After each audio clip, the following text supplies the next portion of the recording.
Hey, everybody, welcome back. I want to welcome you to a series that I have started called Making It as an Artist.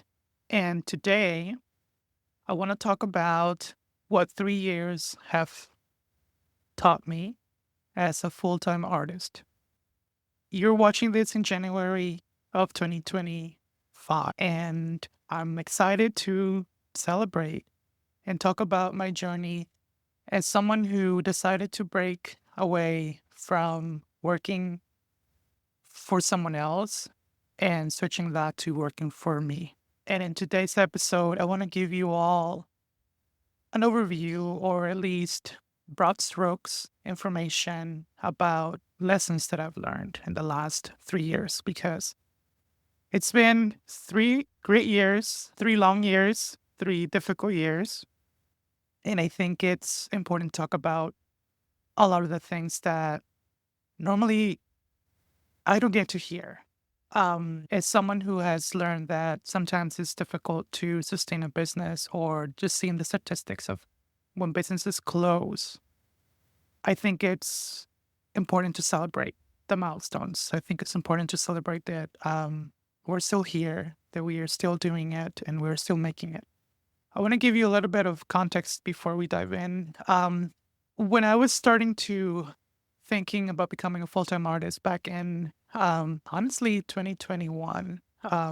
This was back in the Great Resignation time. I don't know if you may remember that, but there were people quitting left to right or left and right. And I always thought about what would it be like for me to be a full-time artist and what would it feel to live my dream, to live my dream. It was one of my biggest things. What would life be like if I decided to leave a lot of the things that were holding me back and break solo? I think it was an important part of my journey as a person.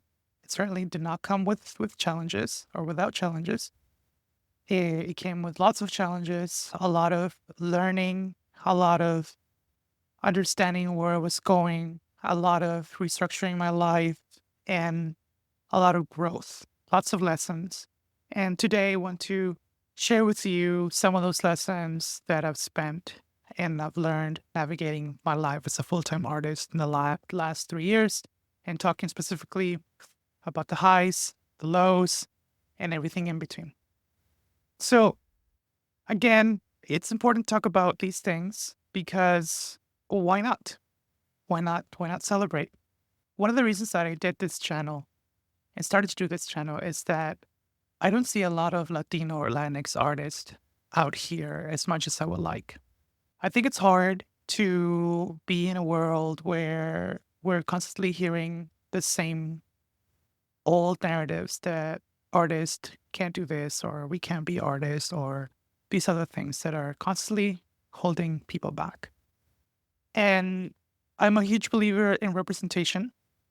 I'm a huge believer that the more we see ourselves reflected in others, the more we can see the possibilities of becoming who we can become.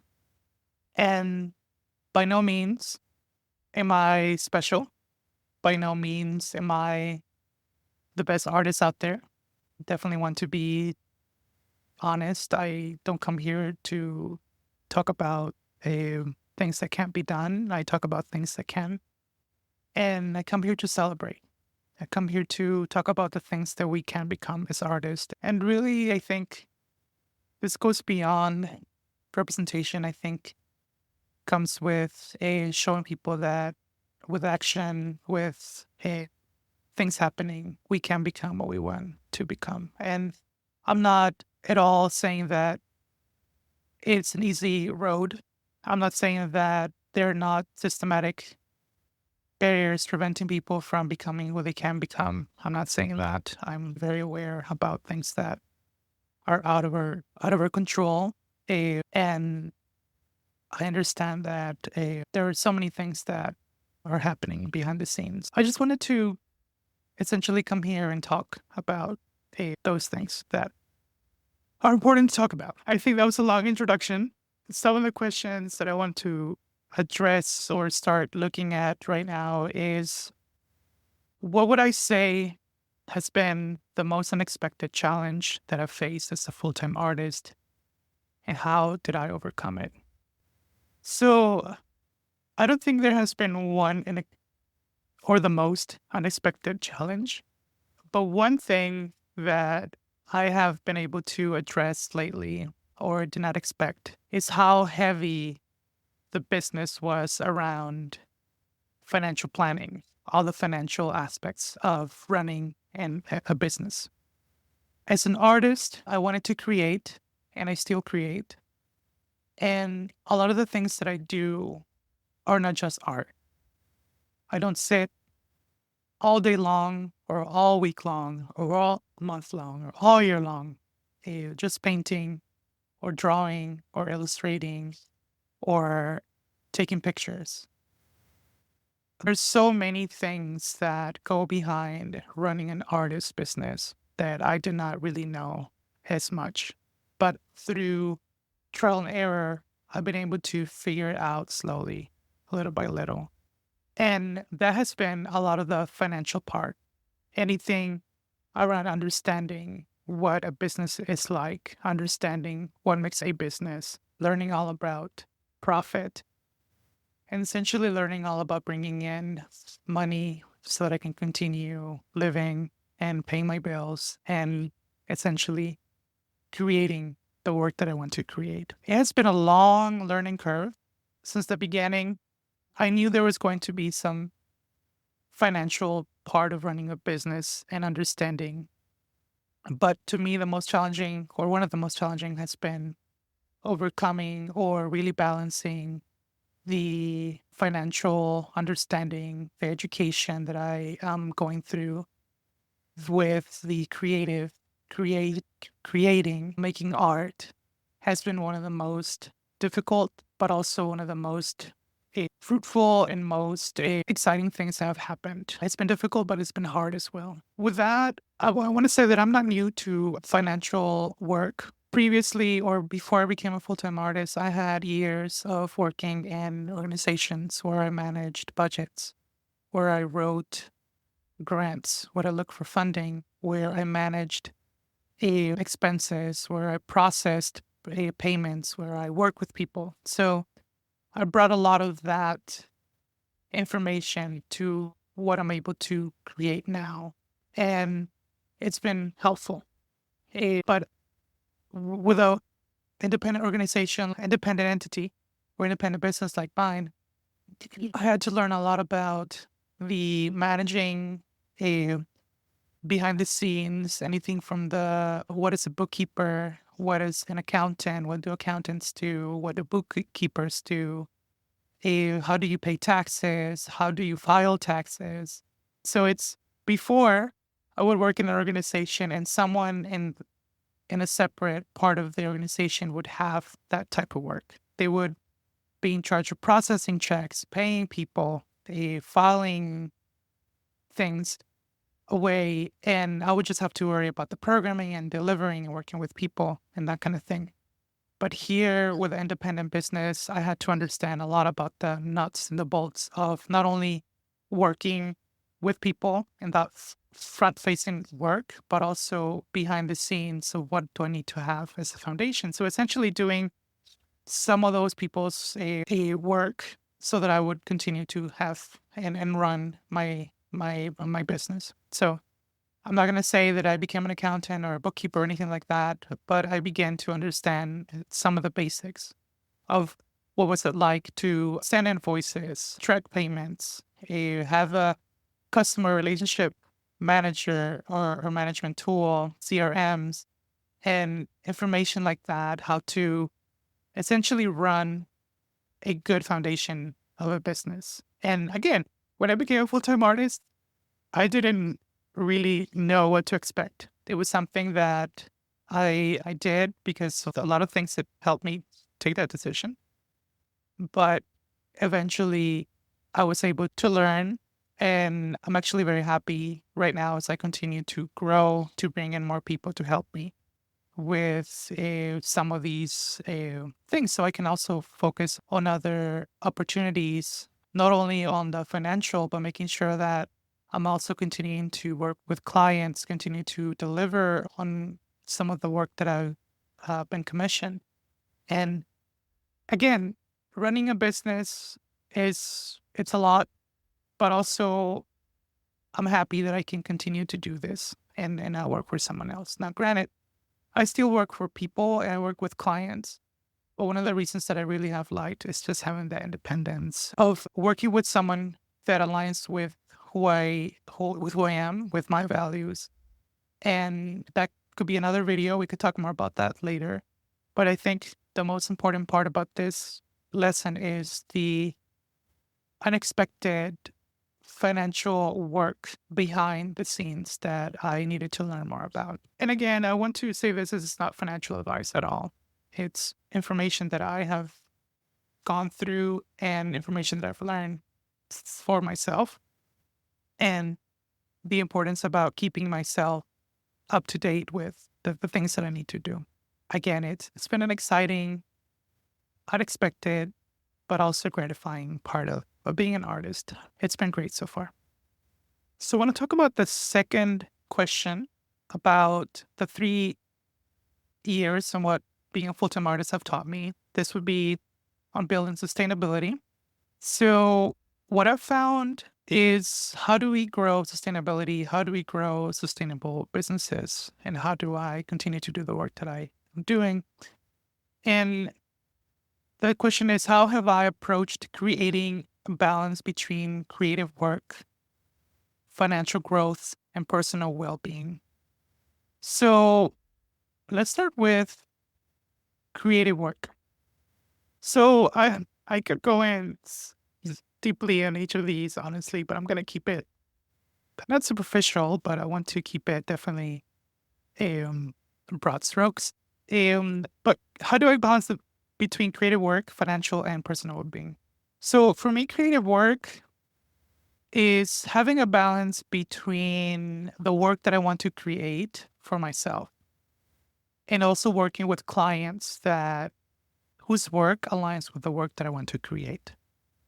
I'm being very intentional with who I want to work with and who I work with, meaning that people have reached out to me to do commissions, and if that work does not really ring to me, if it doesn't seem exciting, and if it doesn't fit with my values, or if the work is not something that has an advocacy component or something like that, I usually don't take that work because in the beginning of my career, before becoming a full-time artist, I didn't want to become a commission artist where I ended up losing a lot of my voice as an artist and my excitement as an artist with doing commissions that didn't align with me.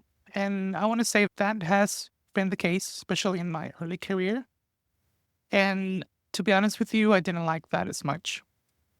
I felt like I was just becoming a production robot or something that I was doing something for someone else. And at the end of the day, I want to create things that I like, things that I want to create. To give you a little bit more of an example, and you can read this on my website as well to get a little bit more of a glimpse of my artist statement. But essentially, I want to create art that bridges communities. I want to create art that uses it as a tool to educate, to further center, uplift people of color, people who have been historically excluded, people who have not been part of larger narratives. I work with clients whose work aligns with that kind of work. If I see work or someone who reaches out and that does not align with those values and my artist statement and my philosophy as a person, as an artist, I don't really work with them. It's hard. It's hard not to work with people because it's this potential funding that comes into the business. But like I said, I became a full-time artist to do the things that I wanted to create, not to fall again into a model of doing things for other people that didn't fit with my values or that the passion was not there. We could go on and on in this topic, But the thing with how I balance financial work is work with clients who can fit that criteria and also create opportunities for me financially. And this could be identifying potential ideal clients. And I've been able to work with a lot of amazing clients in the last 3 years. I work with primarily nonprofits who have reached out to me and hired me for consulting around a development, fundraising, as well as creating illustrations or artwork for any of their projects. Anything around creating things for what they're going through, the project they want to highlight and use a visual component, and anything like that has happened for them has allowed me to work with them. So these nonprofits have fully aligned with that mission and the vision. And I have been so lucky, so amazingly happy to work with organizations that fit with the type of work that I want to create. So it hasn't been hard at all when what I want to create fits with that purpose. And I want to talk about the personal well-being part. So balancing the well-being and the financial and the creative. I want to say that the first year or the second year were definitely hardest around balancing all the multiple projects happening at once. But the third year, which is 2024, I've been able to be more intentional, been able to be more intentional around the things that I have been able to do. And I talked about this in previous episodes where I block times off for my calendar throughout the year, throughout the month, where I will not be working. Right now, you're watching this in January of 2025. In December of 2024, I made sure to stop meeting with people starting on December the 16th. And I did this because I want to make sure that I can recover, not recover like there were so many, awful things happening, but recover in terms of resting, recovering in terms of recentering, recovering in terms of breathing again after a busy fall season. I want to make sure that I have the time and the energy to start fresh and start eager to work again back in January of 2025. So, any meetings that people want to meet about, I tell them, hey, thank you so much. And I definitely invite them to keep the conversation going.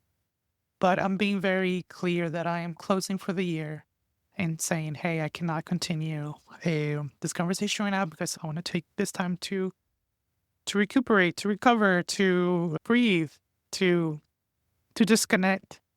And most people have been amazing. Most people have been great. And I think that those boundaries have allowed me to work with the people that respect me and the people that want to work with me and the people that I want to work with. So boundaries have been crucial in understanding who are the people that fit with who I want to work with. And essentially, this whole answer is to approach creative work in a way that fits with my ideals and fits with their ideals, and finding people that can help me finance or pay for so they can pay for their work with me in terms of being able to work with an artist and also being and having boundaries as well. So those are two of the most biggest questions that I've been able to talk about so far. But I definitely want to keep this a long video, but I do want to talk about a third question. And hopefully this will not be more than 30 minutes. But the third question is, what are some of the key systems or habits that I put in place over the years that have allowed me to grow my art career and stay consistent in my work? One thing that I really have enjoyed, and talked about this earlier, is bringing a lot of that work ethic from previous experiences, all the way from college to the jobs that I had after college to what I'm doing right now.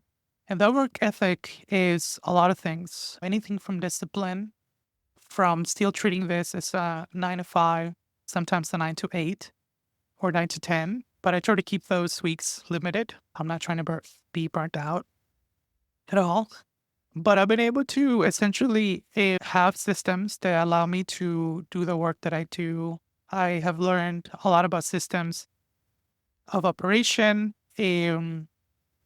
SOPs, and in terms of how does it work with working with a client, anything from onboarding the client to working with a client to delivering a piece or delivering something to the client has been helpful. And usually, what I like to do is in times of rest, in times of um, in times of where nothing's happening, when no one's reaching out, or I have some time, I like to use that time to reflect on what worked this year. Definitely, I've been thinking a lot about 2024 and the things that have been happening, and what I like to do, bring in time for myself to think, okay, what worked, what didn't work, how would I have done this differently? And that framework allows me to sit down and think about how I can do something better for next time. For example, working with a client, how did the last client go? Did I have anything that I wish it would have changed how I communicated with them, or how was work delivered? How did we work together? Did it feel genuine? Was that the type of person I want to work with again? Anything like that is a great opportunity for me to essentially understand that what happened worked or didn't. One thing that you may or may not know about me is I am a former Spanish teacher. I taught Spanish and in middle and high, and I bring a lot of that information. I really do. Anything around managing a classroom, anything around using art as a teaching tool, I definitely continue to use that. I have definitely been teaching, not in the school system, but I have been doing workshops. And I really enjoy giving workshops and classes to people who can reach out, and specifically clients who say, Antonio, I'd love for you to do a class on grant writing, or can you do a class on how to do a painting or any creative project like that. I really enjoy going back to my initial roots as a professional working in the school system.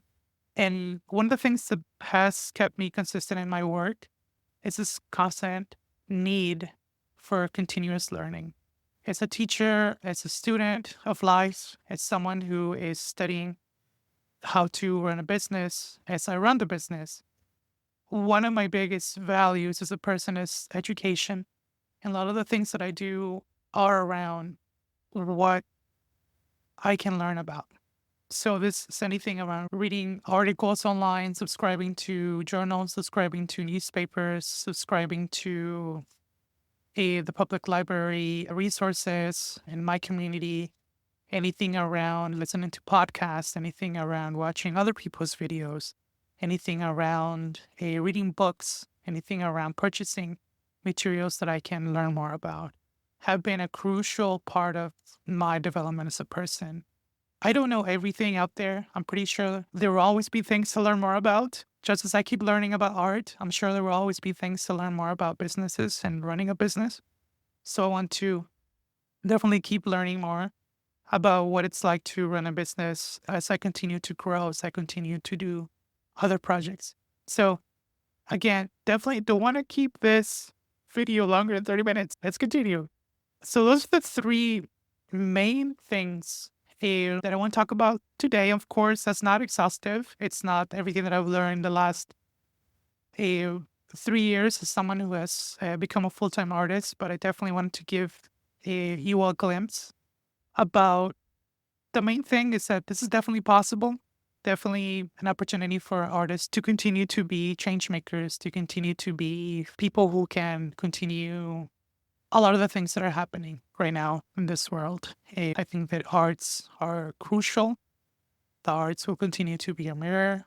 The arts will continue to be a reflection and a reflector about what's happening. So again, I just want to close today that becoming a full-time artist definitely did come with some unexpected parts of running a business, but definitely has been doable.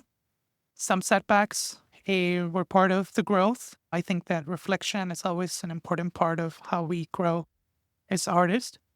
And I'm hoping that with this glimpse, it can give you more of an idea about what to expect the first 3 years if you're planning to become a full time artist. And I think the biggest takeaway from me is to break projects into smaller pieces, to not be overwhelmed, not try to take everything at once. There will be so many projects and so many aspects of running a business that will be important for you to keep in mind all the time. But grow into a system that works for you. My system may not work for you, or another person's systems may not work for me, and that's okay. I think that the more that we use, the more that we learn about ourselves, the more we can definitely become successful. So, thank you all so much. Thanks for tuning in. I want to say Happy New Year. I hope that the first quarter of 2025 goes amazingly well for you. And I hope that you keep creating and that you keep growing. Thank you so much and have a great rest of your day.